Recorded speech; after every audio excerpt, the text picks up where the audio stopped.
Hey everybody, welcome to the Infinite Regression. Another Sunday night full of anxiety and dread. Thus is the life of the teacher.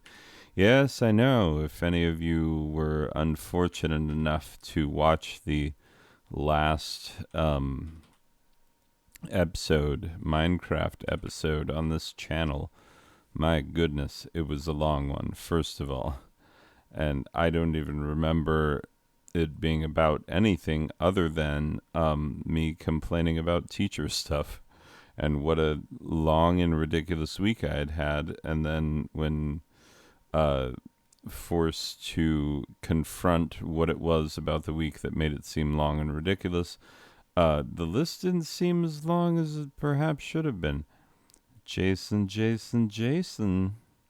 For sure I get that reference. Jason's the older sister on the Brady Bunch. Clearly. Anyway, so yeah. Oh, that's right. Last time, in the last episode, I made my, garbage disposal, my trash destruction unit. I don't need this black wool. I can't imagine a scenario in which it would come in handy. Anyway, so yeah, Grognard Minecraft. The fun part is that I've done all this mining, but I don't have a house. Don't even have a house. Maybe we'll lay the foundations for a house today. Maybe that'll be a thing to do. Anyway, I'll put these slime balls away. Yeah, I think it's weird that redstone blocks had not been invented at this time because, man, I'm getting a lot of redstone and I don't need it all. But, redstone storage is going to be so much more ridiculous if I'm unable to block it. But thus are the ways of the Grognard Minecraft. You just sort of have to take what you can get. Anyway, I wonder if kitties have found some sort of moth type thing. Oh, it was so cute. The black cat, Ebony, she's the cutest one and the best one, and we love her the most. When I say we, I mostly mean me, but also it's not just my opinion, it's factually accurate. She is the cutest one. Anyway, so she, there was a moth on the other side of our sliding glass door window, and she was very excited about it. I don't know that she'd ever seen a moth before for whatever reason. I mean, granted, she is not quite 1 year old, even though she is pretty well full grown. She's gone from when we first got her back in June, she was barely large enough. Like when you would go to pet her, she was only, a hand and a half wide or a hand and a half long. And so you would get half a hand worth of pet length and then you would have to start all over again. It's like trying to play video games with a really, really tiny mouse pad. It's just comical and not bound to work very well. Anyway, yeah, she was a very brisk pet when she was when we first got her, and then she very quickly grew to a much larger and more manageable kitty size, where petting her entire length is much more satisfying. A lot more kitty there to love. Anyway, so yeah, even though if you were to see her, you would be like, yeah, fully grown cat. She's still pretty darn young, not quite 1 year, and she, so yeah, there's still things she hasn't experienced because we keep her inside, because we value the lives of, all the things that our other cat, our outside cat, has attempted to drag into the house at various times, which include but are not limited to a wide variety of lizards, which that one makes me upset because I love lizards so much. I love them before I loved cats, and so having a cat that, you know, really enjoys killing and eating lizards does not make me happy. Um, he once brought in a long-eared bat, and if you don't think bats are adorable, then you have not been looking at bats. Like long-eared bats especially, my God, it was cute. It was still alive, so we released it back into the wild. Um, yeah, many of the things he would bring in were still alive because he liked to play with them. He brought in a kangaroo mouse, which there are these little kangaroo mice that like to eat there are these little pods that grow on mesquite trees. They have seeds in them. They look kind of like tamarinds, but they're green and not edible for humans. But these little kangaroo mice love these friggin' things. They live for them. That's their everything.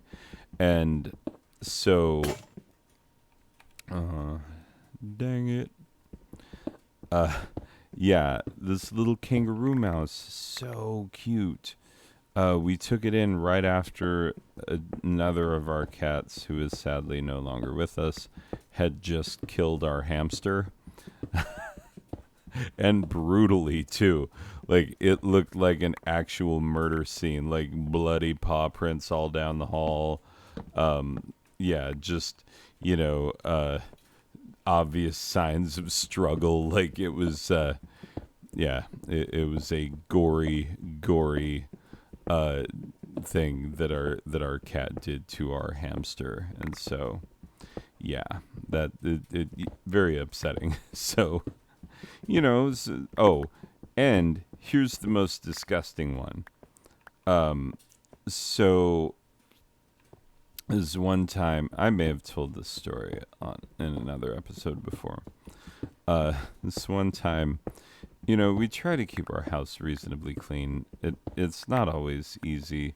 Our children are only just getting to the age of being useful at chores. You know what I'm saying? Like, there's a time when, like, you could tell kids to do chores and they'll be like, I accept the concept of me doing chores. And then you watch them doing chores and you're like, oh, you are making everything worse. Like, just give those chores to me. It's better that you not muck it up, you know. And you know, we didn't actually handle it that way. It would be more likely that we would have to, like, stand there and you know, to get a kid to clean their room. They wouldn't understand all of the individual things they would have to do to clean the room, and so it would be like, okay, right now we would, like, take everything that was on the floor and just sweep it into a big pile, and then we'd be like, okay, get all of the laundry out of the pile. Now get all of the shoes out of the pile, and, you know, put everything where it goes. And yeah, so our kids are only just now reaching the age where they aren't completely useless. So, like, bear in mind that when you have children of a certain age, your house is always going to be kind of a, you know, more of a disaster than you'd like, just because, you know, the kids are really good at making messes at a certain age, but they aren't really good at cleaning them up. And now, like, you know, tonight we were recognizing that, like, you know, last night we actually had my daughter babysit my son, you know, because she's, I don't know what the, like, legal old enough to be left home alone age is, but because I've heard conflicting things, but, like, she's mature enough to handle that responsibility. Because thanks COVID, we had to leave them home alone multiple times and just tell them, like, make sure you get your homework done. And our children, being really, really good kids, they actually did their homework. in most cases. And in the cases where they didn't, we made them do it because we are teachers and we make them do such things. Anyway, so yeah, bear in mind that our house does have the propensity to get much more cluttered than, your average person with no children or person with children over the age of not being worthless at chores. Um, Although, in case you're wondering, children with chores do much better in life. They do because they learn the value of work. They learn how to do a job and do it well. There's so many benefits to having your kid do chores. They learn responsibility. If I don't do this, it's not going to get done. Stuff that you really need all the time as an adult. So make your kid do chores. If they're not doing chores right now, make them do chores. They need chores. Kids need chores. It's true. It's not just an opinion. It's scientifically valid.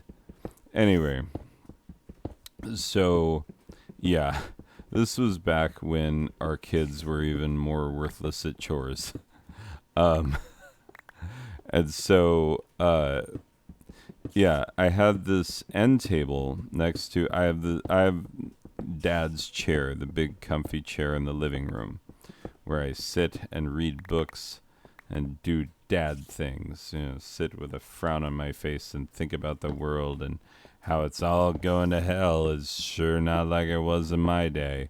No, I'm kidding. That's rarely what I'm doing when I'm sitting in the chair. More often than not, I'd be reading. I have a very long reading list. Anyway, so yeah, next to the chair is an end table, and this end table it gets pushed up against the wall, and then so that blocks it off from one side. On the other side, it's blocked off by the chair. That leaves just the front and the back. And the front would usually get blocked off by my briefcase because I just, people kept knocking over my briefcase, and I just kept getting very upset at the sound of my briefcase smacking the floor, and just thinking like, hey, I don't kick your stuff over all the time. Like, could you please, for the love of God, be a little more respectful around my stuff? To which the answer was, no, Dad, your stuff means nothing to us. Just kidding. It's what it felt like. Anyway, so I'd sit my briefcase in front of this chair, which, by the way, it's a briefcase. It's not a suitcase. People call it a suitcase all the time. It really pisses me off because the idea of a businessman with a briefcase, or just a man in general, a professional working man with a briefcase, that used to be the thing, And now, like, everybody just wears backpacks. Like especially like my male colleagues. Female colleagues obviously have purses, and various other things that they use to, typically they'll have, it'll be bags. It'll be like tote bags, like messenger bags, purses, oversized purses, those kinds of things to carry their various needed items around. And, and I use a briefcase. Why do I use a briefcase? Well, first of all, because my dad used to carry a briefcase, which was kind of awesome. And yeah, I liked that idea. I saw it as a sign of like, oh, this is an adult doing adulty things. He has a briefcase, and so yes, it was a sign of a certain adultiness. And I also got very tired of, I would have a pile of things that I would carry with me each day, which would include the following. Those of you who've wondered what is in my briefcase, here's what's in it. Number one, a portable music player of some sort. And I know what you're saying. Why don't you just play it on your phone? Does my phone hold enough MP3s? No, it does not. Oh, well, why don't I stream it?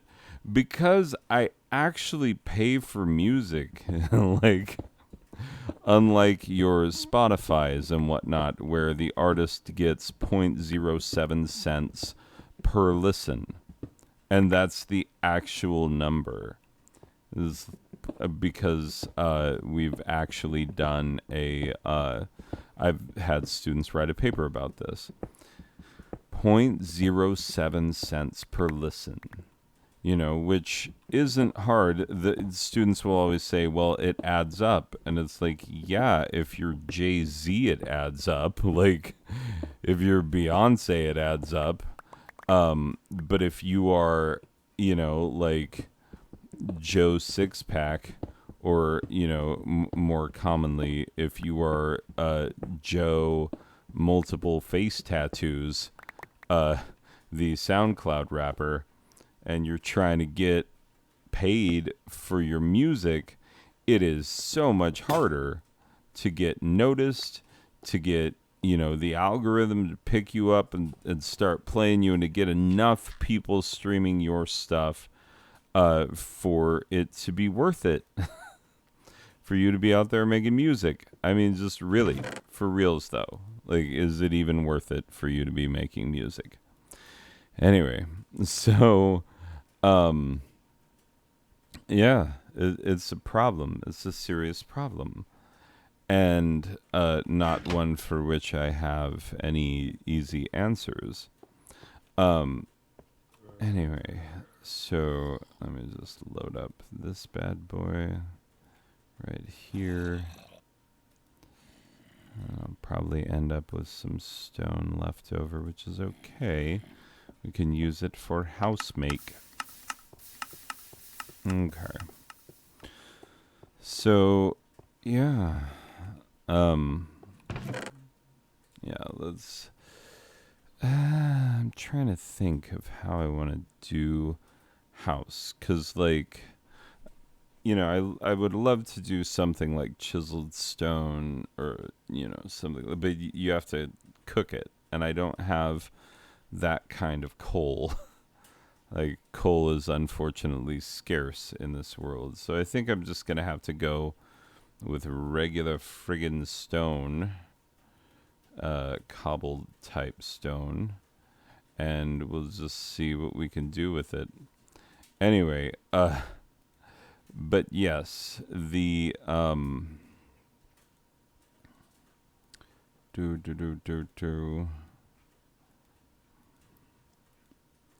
I forget entirely what I was talking about. It was something. There was certainly something on my mind that I was talking about. Teacher stuff, no doubt. Oh, yeah, things that my cat has dragged in. The entire band Poison. Yeah. CC and everybody. No, I'm just kidding. The Poison had an album called Look What the Cat Dragged In. Anyway, so... Oh, hello. Hello, world. You're bright and beautiful.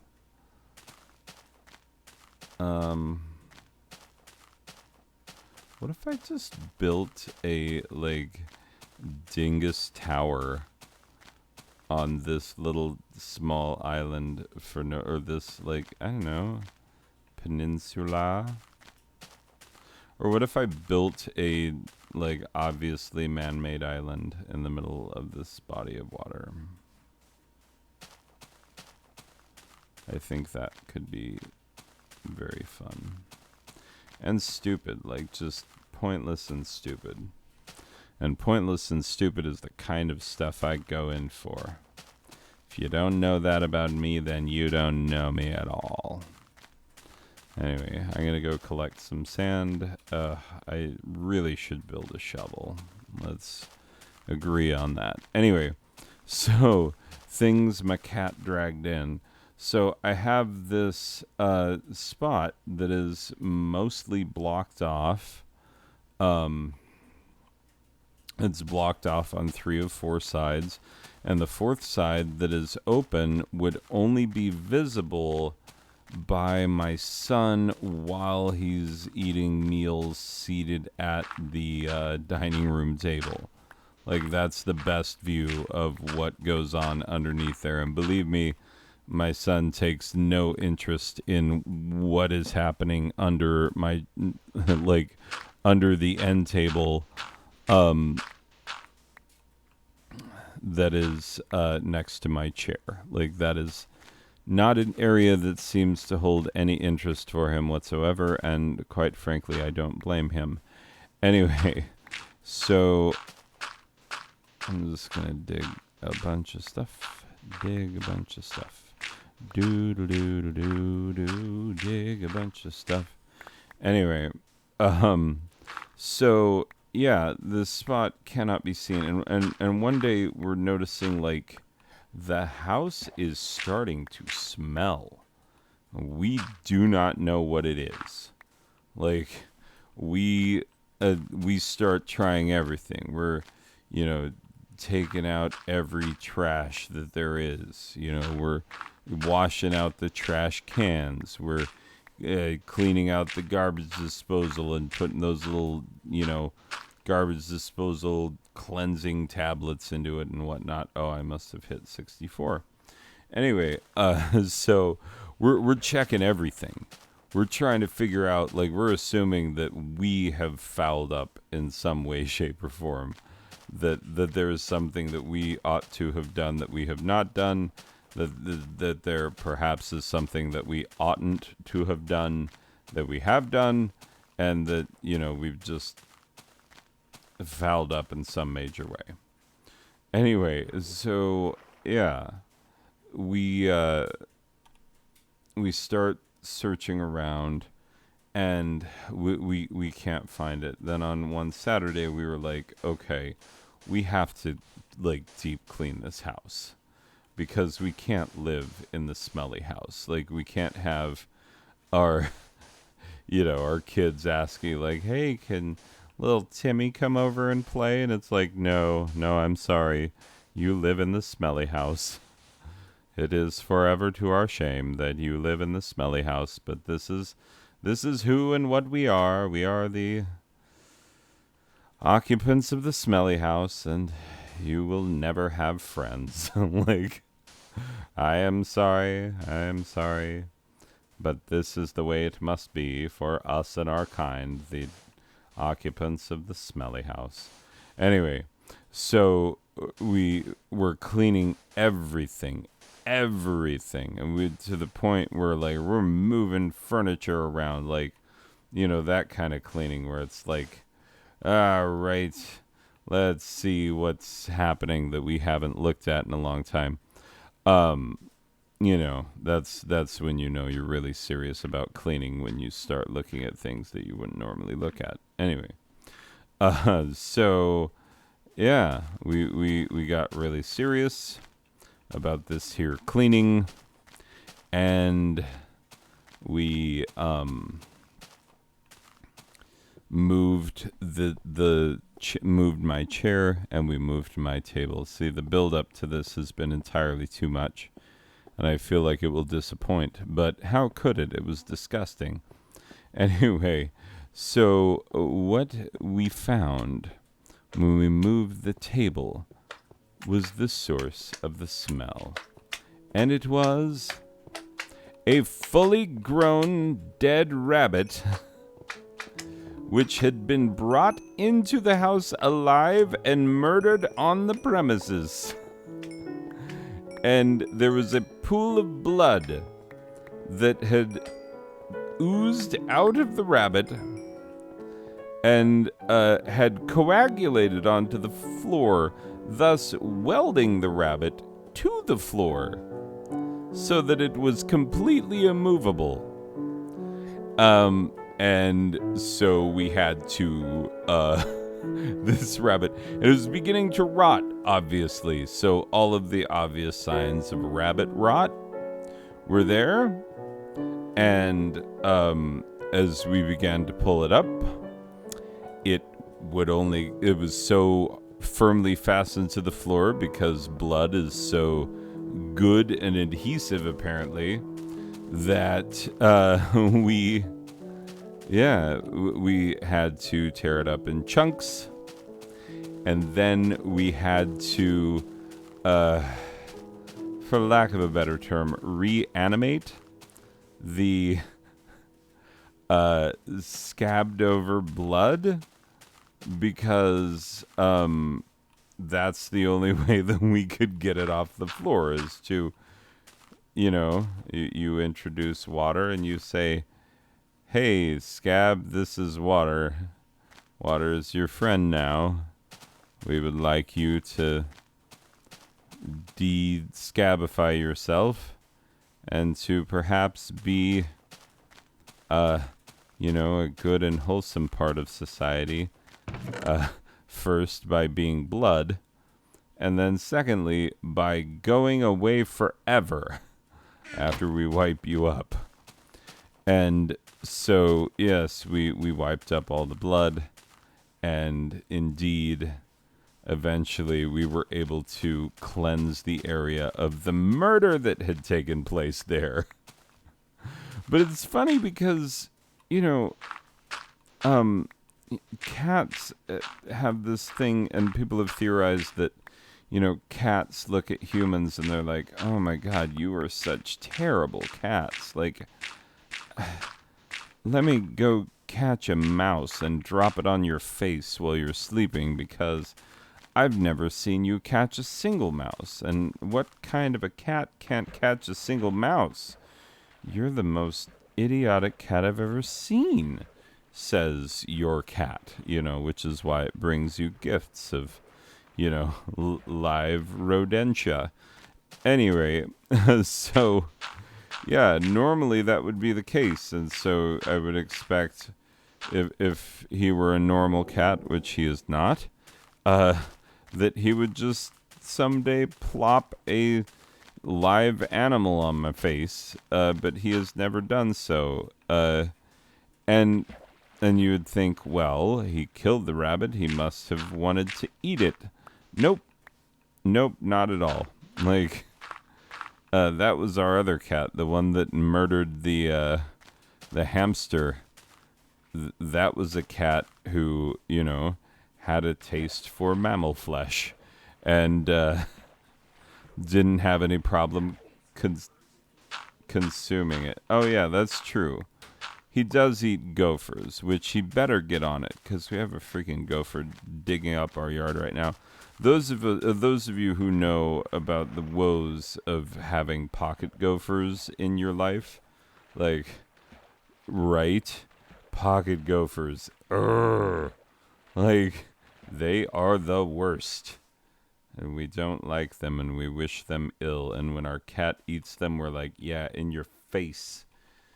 There went your face. Into my cat's mouth, you big, stupid pocket gopher.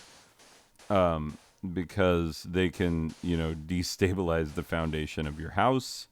They can screw up your sidewalks. They can destroy the water lines to your house. Like, they can really do some serious damage if left unchecked. And so, yeah, they're not hard to trap, necessarily. I've trapped and murdered them my own self as well. Don't leave everything to the cat. But anyway, yeah, pocket gophers, they suck, and I hate them. Anyway, so yes, we found this live rabbit that was, it wasn't eaten, it wasn't consumed, it wasn't killed for. Well, I mean, it had been live, a murdered rabbit. Yeah, I should say. It had been live when brought into our home, and then quickly made no longer live. And yeah, it was quite the terrible thing to behold. Anyway, yeah. So these are some things that our cat has brought into the house. And this is why our cat is an outside cat, and well, he prefers to be an outside cat. We did try for a very short time to make him an inside cat because we saw on the internet they were like, "Oh, you can convert any cat to an inside cat if you just tell him that it is so and refuse to let him be otherwise." And yeah, at first we were like, "Yeah, we're going to make this happen. We're going to make him be an inside cat, and then he'll stop murdering everything in sight, and we will all be joyous and happy with our non-murderous lifestyle." Um, but you know, uh, cats have a will of their own. They're not uh, easily governed by we humans and our silly humanly ways. I want to build a house that's like zigzaggly and wonkified. That just has random alcoves and whatnots. Oh, squid. Oh, no. No, no, no. Oh, I am acknowledging that my lovely wife has locked the back door and is currently locking the front type door. I'm just going to lay the foundation for my house, and then once it is laid, then I will be ready for the bedly type times. Anyway, so yes, I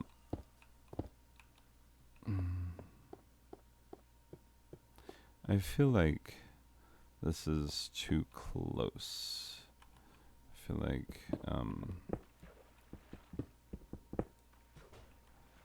I have that not enough space passes between here and there. Anyway, need at least, I mean, that's one diagonal block, but whatever. Whatever. I make this side go in for no reason.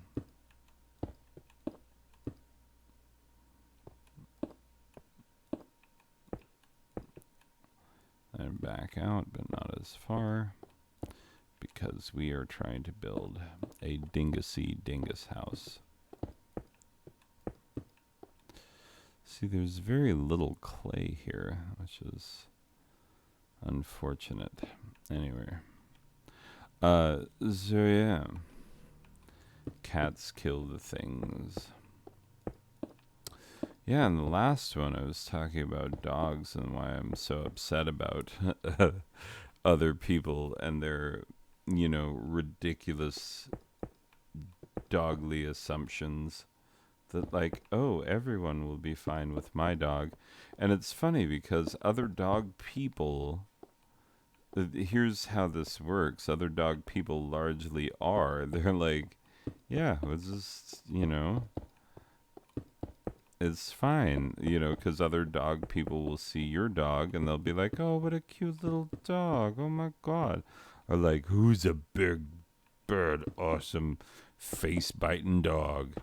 Oh, did you think of a pit bull? Well, I have been informed, as have you. And everybody knows at this point that pit bulls are harmless, absolutely harmless. They are only as harmful as the humans who raised them to be face biters. Anyway, and how many humans raised them to be face biters? Entirely too many. So yeah. Anyway, was thinking about Michael Vick for some reason. Anyway, we all know the reason. There is no mystery as to why I was thinking of Michael Vick just then. But I was also thinking, like, Wow, what a weird time where we were like, oh, he was fighting dogs. That's terrible. When, like, we have also seen, like, football players knock their significant other unconscious and then drag their unconscious corpse out of an elevator. You know, that kind of stuff. It's, I don't know.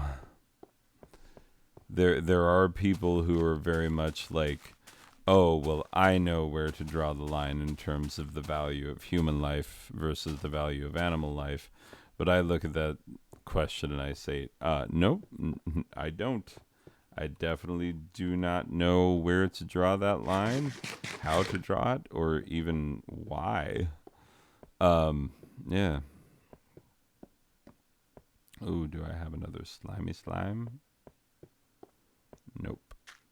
No such thing. Anyway, sleepy times. Yeah. And it's funny because I find that as I have become a cat owner and dare I say even a cat lover, that um I have become more empathetic with people who, you know, really love their dogs. Oh, shit. Was gonna try and hit and run the other way, but obviously that didn't work. Uh, yeah. So thanks for nothing, Dingus Creeper. Yeah, I really don't like the creepers in Grognard Minecraft. They are way more problematic. Oh, can I do this trick? Was this trick invented yet? Oh, it was indeed. Okay. Good. Oh, I didn't have any. All right. Well, that's terrible. All right. Well, let's start with sand and move our way from there.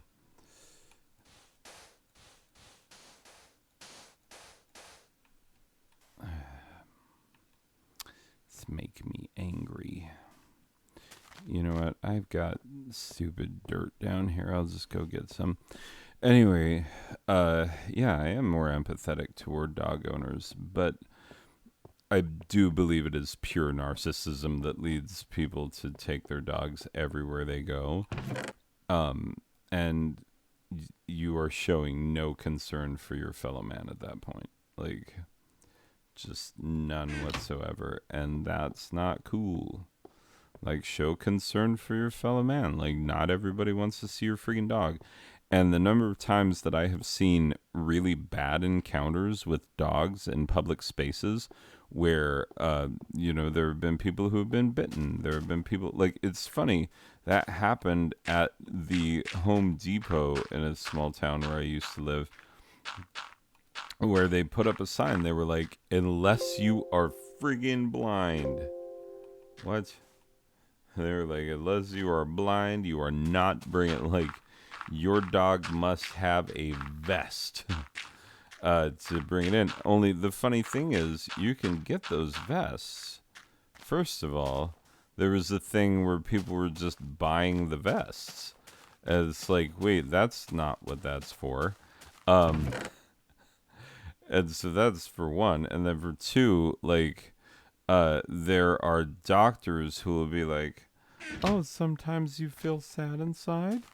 Well, why don't you just take your dog everywhere you go? And it's like, hey, prescribe them drugs like everybody else. Like, come on. Uh, as a person who feels sad inside quite often, uh, yeah, I'm still not buying it. Still not buying it. You know, like I've been prescribed the drugs. Like it's very funny um when I went to my doctor and you know, you have to put down on the sheet like what is the purpose for your visit? Like we haven't seen you in a while. Why you coming in? General checkup? Got a weird mole that you need looked at? What?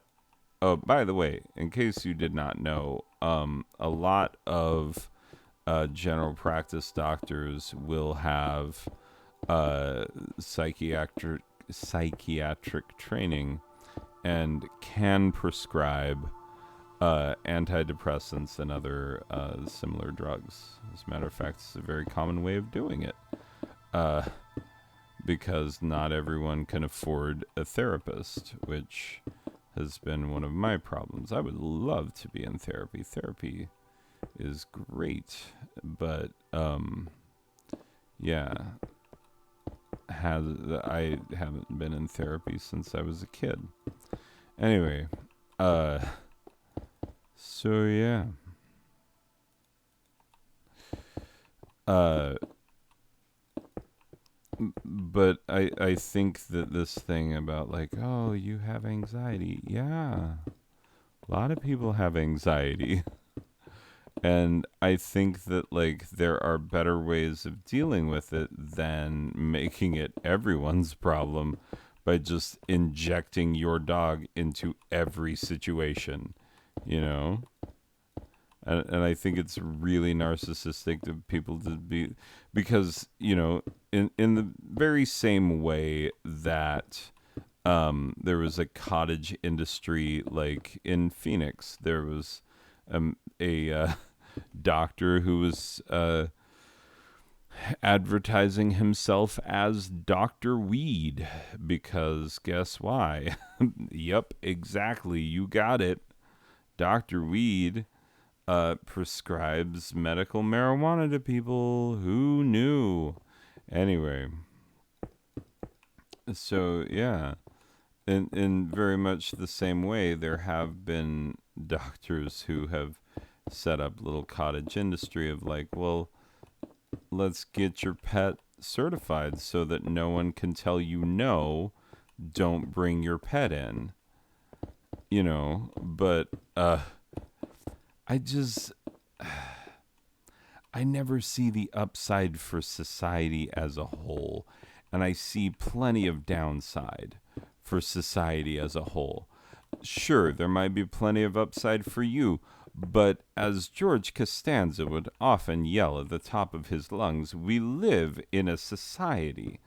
Like, look, there are lots of places where you might be more comfortable taking off your shoes, you know, but the internet is full of pictures of, you know, uh, people who take off their shoes in airplanes and then rest them on the seats in front of them like friggin' animals. And it's like, look, I know that you want to be comfortable. We would all like to be comfortable, but unfortunately, we're on an airplane. And comfortable air travel is only for the wealthy. Like the rest of us get 3 inches of reclining space, and we get no peanuts because someone had peanut allergies one time, and we would like peanuts, but we can't have them. And, we just sort of are going along with these things. And it's funny because, there are people who have all manner of ridiculous emotional support animal. Like, there are people who've gotten approved for all sorts of things. This is my emotional support snake. This is my emotional support llama. you know, and yeah, just taking it with you wherever you go. And it's like, I don't doubt the therapeutic power of animals, but also like not every space is a therapeutic space. A lot of spaces are friggin' public, and you're not supposed to be therapied there. You're supposed to be friggin' getting on with everybody else who has to share the friggin' public space. That's I know it's a lot to ask. I know that I'm being absurd and ridiculous because I was just mentioning something that I talked about in the last episode, and now I'm going on another tirade. But believe me, like, if I could take my kitty absolutely everywhere, I still wouldn't. I still would not. Because, first of all, cats are terrible away from home. Like, anytime they are reacclimated into a new space, they're like, give me 2 weeks and I might start coming around. Cats are silly. Silly gooses. Anyway, but yeah, I not only couldn't I take my pet everywhere, I wouldn't. I wouldn't feel okay with doing that just on a like self check. Like, okay, uh would it make you feel better? Yeah, maybe. How would it make other people feel? Probably worse. Well, then should I do it?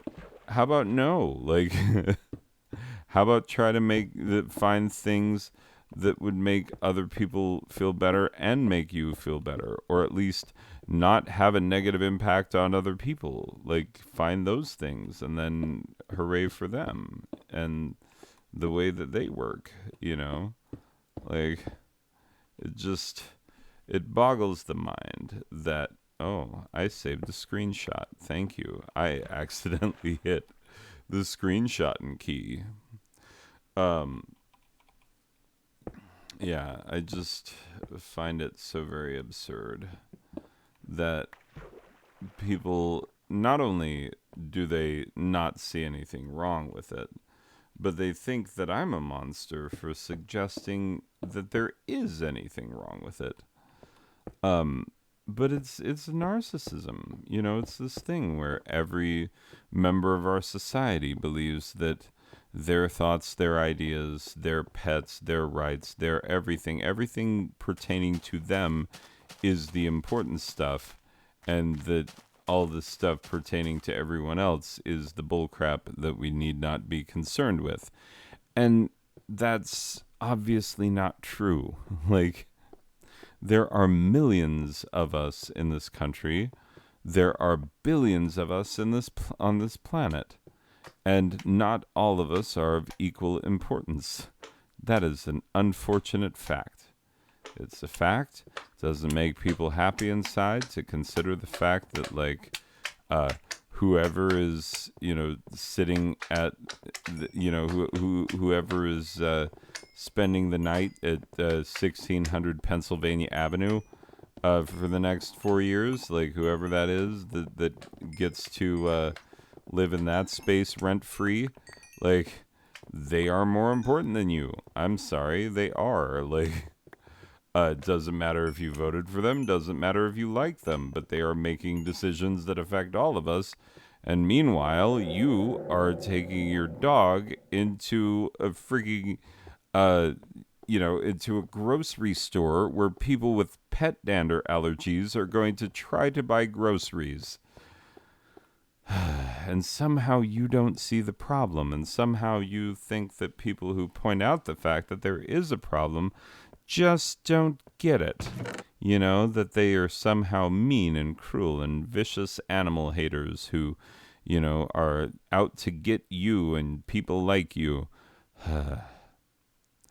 And it's funny, like, I swear to God, I've seen so many stores not even obeying their own policy, where it'll be, the store will say, like, hey, we're sorry, your pet must be an official service animal in order to be inside. And then I've seen, like, the guy who stands guard at the door to make sure that no shenanigans such as these go down, make sure that people are following the rules. And he'll see the dog, it'll be like, oh, who's a cute puppy? And it's like, at this point, it doesn't matter who's a cute puppy. We have a rule that is not being followed, and quite frankly, I think that it ought to be. That spider disappear down here. Let's find out where this goes.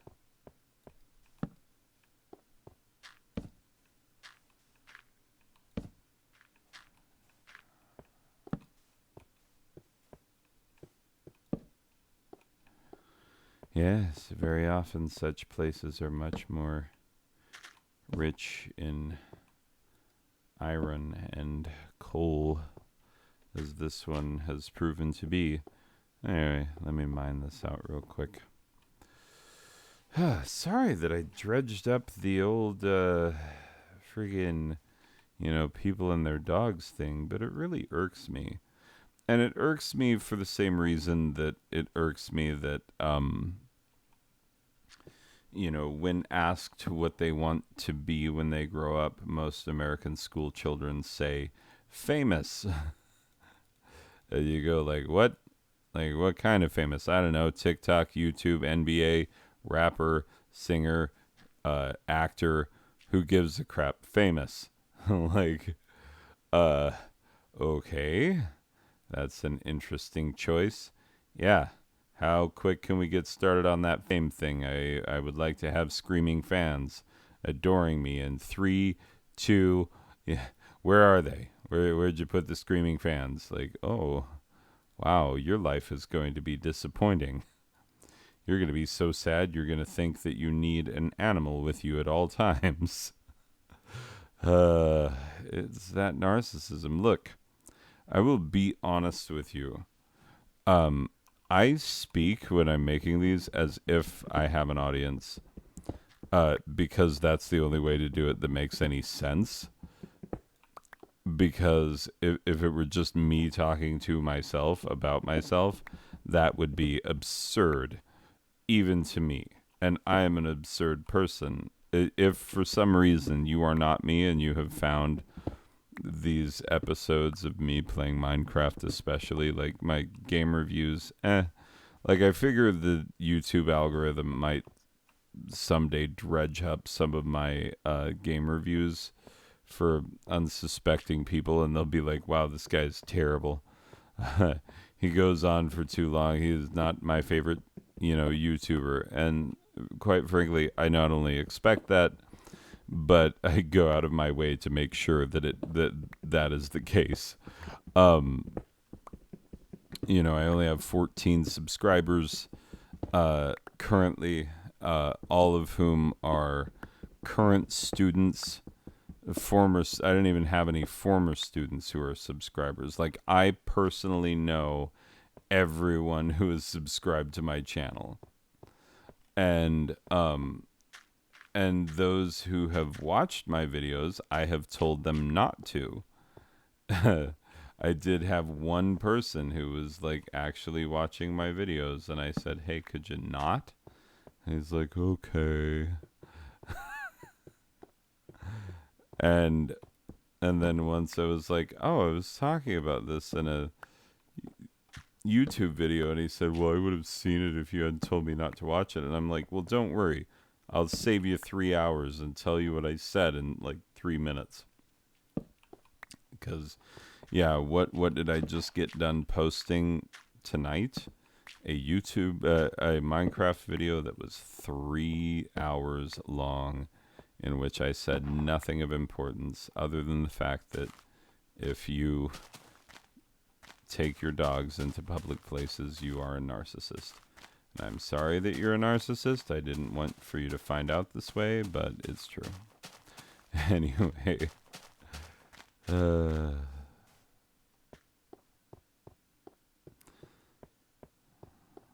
Yeah, I guess I have a couple of spots where it's a little close. Kind of wanted the moat feeling, but I guess my need for it to feel random is greater than my need for it to... Oh, I need to do something about my wheat soon. Anyway. Let me go back down into my mind, put my things away, and we will call it a day. Anyway, yeah, Sunday nights are always full of anxiety, and this one has been no exception. But I always feel much better when I play some Minecraft and just talk about things that are on my mind. Even if the things that are on my mind are not actively making anything better. Because, in this case, it's certainly not. Nothing is being made better by anything that I have said. but sometimes that's not the point. Sometimes, the cliche of like, I just need you to listen, I don't need you to fix it.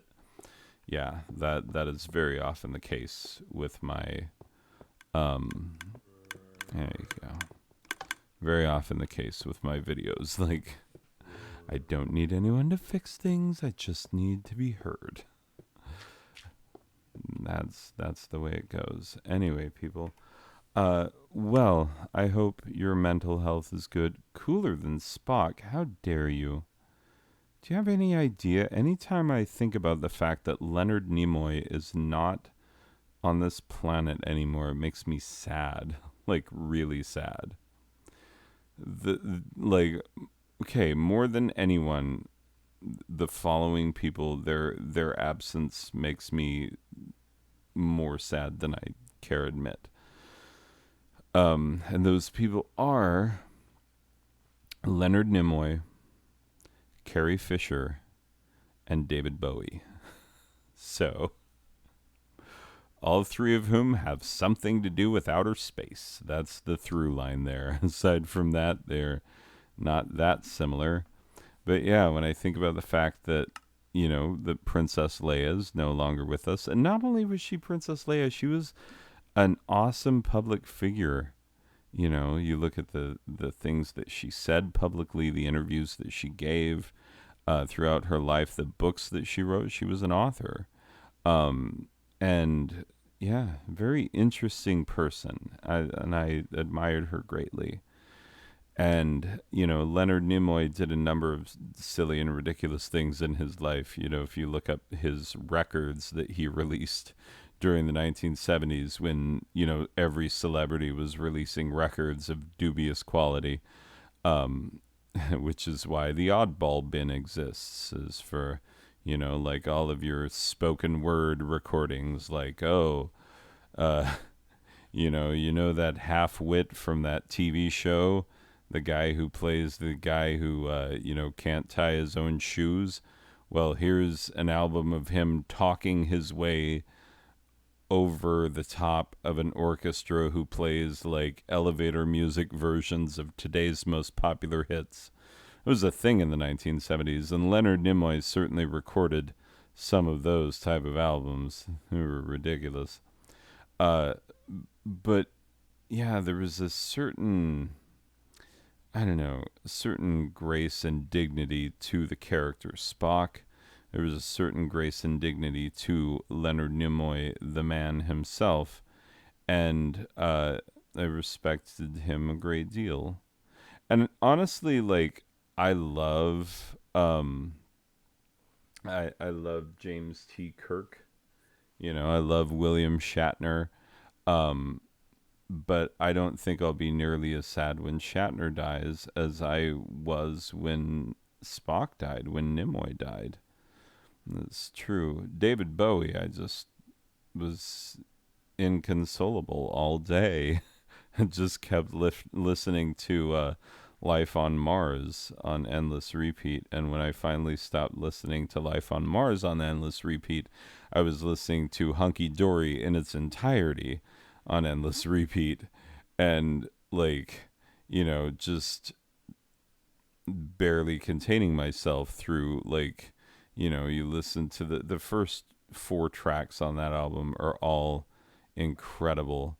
A song like Kooks, and you're just, there's such an innocent playfulness, and you're like, wow, how did this man, create an innocent playfulness and then also create an otherworldly, oh, haha. Someone that I know is also up late and is playing Civilization. Anyway, this is what you get when you just do straightforward screen capture and are not interested in only capturing the game window itself. Anyway, yeah, so I do need to go to bed. I have another long week of school ahead of me this week, and hopefully everything goes fine. Tomorrow we find out if my actors have learned their lines. And oh, here's I'll just throw this out there. Here's something to chew on, a little fun nugget.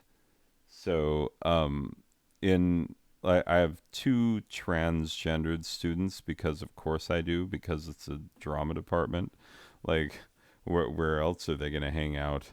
The freaking football team? No, no, thank you. They hang out where people can be themselves and do so without judgment, and be much more likely to, number one, find people like they are, and number two, to be accepted for who they are. That's what drama class should be. And if you're doing it right, that's what it will be. Anyway, so yeah, the trans girl, because I have a trans girl and trans boy. I mean, technically, she's a trans woman. She's a senior this year. I'm pretty sure she's technically an adult. Anyway, uh, but yeah, um, so a secret of hers that she would have preferred to keep a secret.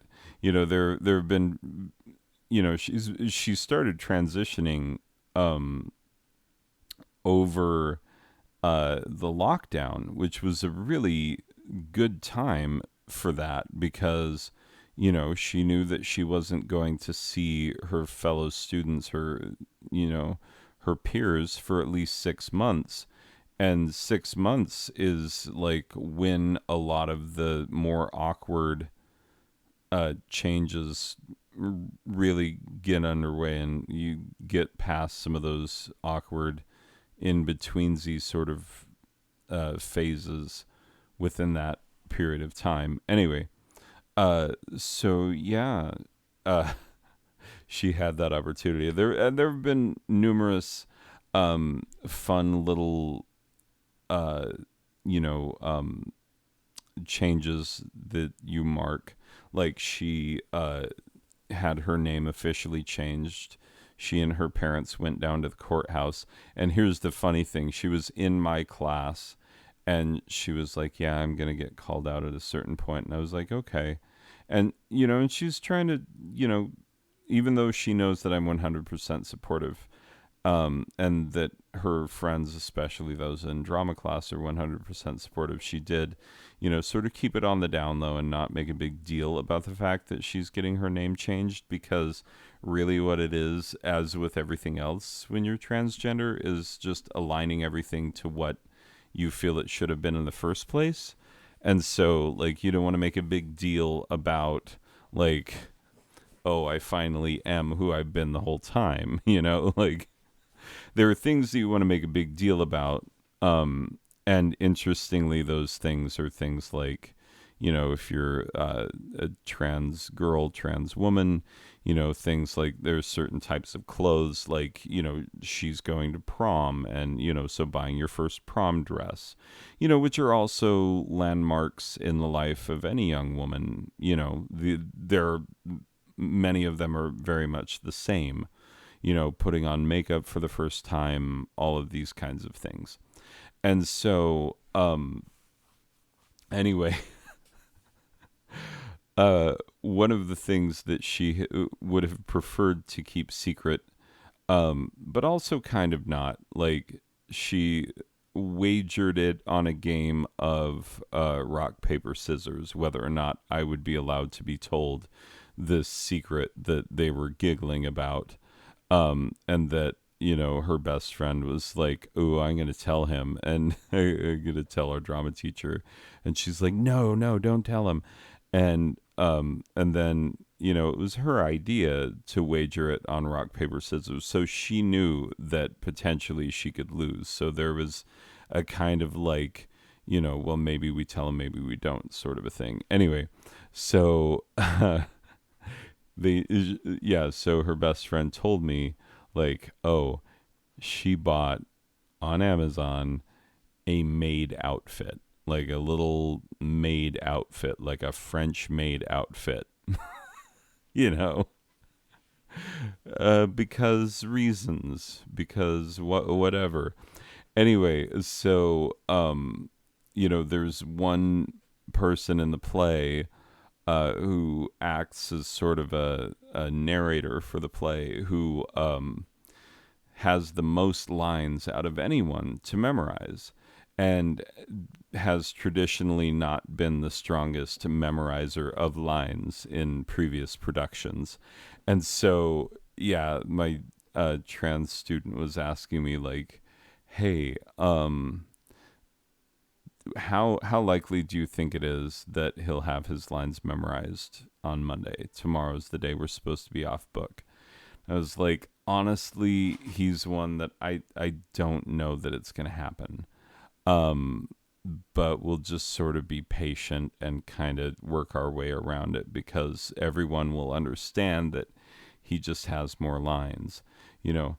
And anyway, so she was like, well, what if I come up with an incentive? What if I put a bet on the line? And the student who is playing the narrator role, like, loves bets, like, loves them. And quite frankly, loves to lose them, because he has, had to show up to school in a pink bunny costume before and acted all mad about it. But, like, he bought the costume himself with his own money and then put it on and acted all upset about it. It was like, no, I have to do this. And the other person is like, no, you don't. And he was like, yeah, I lost a bet.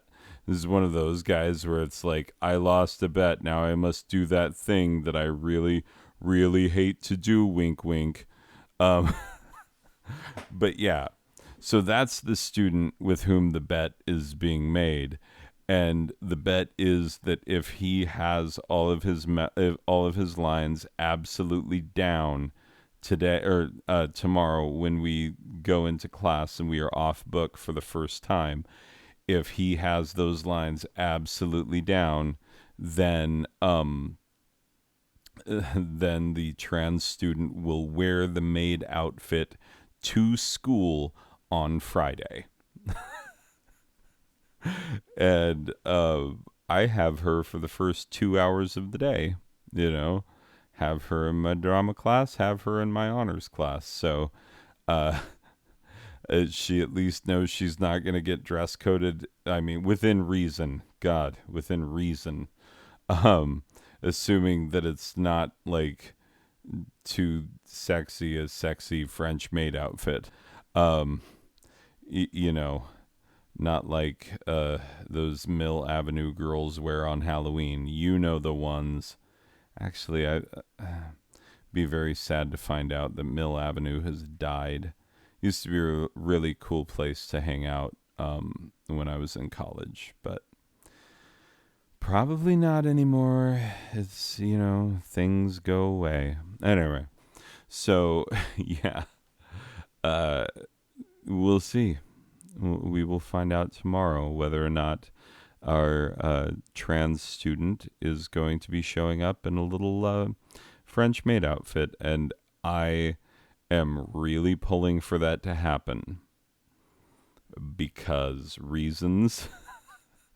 Because I just think it would be hilarious. I think it would be the sort of thing that would really pull the cast together, and everybody would be like, "Yeah, get those lines memorized." Like, for those who did know about it, this on Friday, as we were going into the weekend, everybody was like, "Hey, you better memorize the crap out of your lines. Like, if you come back and you don't have your lines memorized, I swear to God." Like, so, you know, very, very healthy, very normal expectations that my students have. Anyway, good times in drama class, trying to do what we can. That's what we do. It's drama class. We are the land of the misfit toys. We're all broken in our own little special ways that make us different and better when we're on stage, but not necessarily good at, uh, associating with all of you normal people out there in the world. We don't get you, and quite frankly, you scare us. You know how we scare you? You scare us more with your fitting in and your feeling comfortable in most situations. I don't know how you do it, but when we step onto the stage, we could not be more comfortable. Like, honest to God, if everyone on the face of the earth were watching me on stage, I would be more comfortable in that situation than I would be sitting down and trying to look eye to eye with one person that I did not know. And I'm not kidding. Like, not only when I think about that scenario, I'm like, everyone in the whole world would have to watch? Oh my God, this performance is going to be awesome. I'm going to love this. It's going to be a great time. For real, though. For real. That is the way of the actor. We're not normal. We're wired the opposite from the rest of y'all. Anyway, well, I've droned on for long enough. We will see you in the next one. All right, people. Bye.